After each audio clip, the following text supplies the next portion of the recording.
सबसे पहले चंद्रशेखर भाई इस वीडियो का आप लोग देखिए, जो कि संसद का पूरा नियम है कि हर एक आदमी को, हर एक संसद वाले को संविधान के आधार पर चलते हैं। हम लोग बंदूक को सही नहीं मानते और बंदूक का रास्ता सही भी नहीं, क्योंकि अगर कमजोर कभी बंदूक उठाएगा तो उसको कुचलना, उसको मारना आसान हो जाएगा, नक्सली या और तमाम तरह के आरोप लगा के। इसलिए बाबा साहब ने कलम की बात की और कलम को हथियार बताया।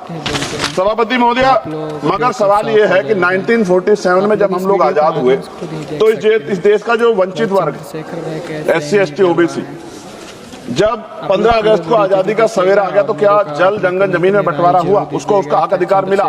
अगर उसको जमीन मिल जाती, घर मिल जाता, उसको अवसर मिल जाते तो आज प्रधानमंत्री आवास योजना नहीं चलानी पड़ती। सभापति महोदय, जमीन का राष्ट्रीयकरण नहीं हुआ।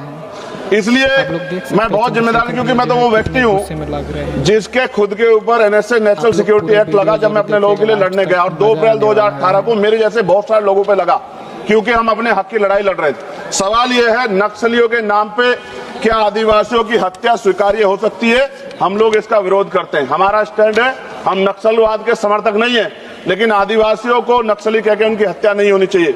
सभापति महोदय, देश की 1/4 आबादी SC ST 25% ज्यादा बड़े समाज के साथ जब जुर्म जाति अन्य अत्याचार होता है, उनकी हत्याएं होती है, उनकी बहनों का रेप होता है, उनको मारा जाता है, जलाया जाता है, उनके घरों को फूका जाता है, तब इस सदन में चर्चा क्यों नहीं होती? ये सदन क्यों नहीं सुनना चाहता? SC ST OBC के अन्याय के बाद क्यों नहीं सुनना चाहता? कितनी चर्चाएं होती है, आज हालात कितने सारे अलग अलग हैं, लेकिन चर्चा इतने बड़े 25% समाज पे क्यों नहीं होती, 52% OBC पे क्यों नहीं होती? सभापति महोदय, मैं तो मानता हूं, कुछ लोग फॉर्मेलिटी के लिए कहते हैं, अगर मैं आना होता मैं तो चर्चा के लिए चिल्लाता हूं कितनी बार, वरना तो SC ST के लिए कोई चिल्लाता भी नहीं है। ये तो रिप्रेजेंटेशन है संविधान में। ये ना होता हमारे घरों में, हमारी गलियों में कोई वोट मांगने नहीं जाता। हम जानते हैं कि जाति व्यवस्था कितनी बदली है।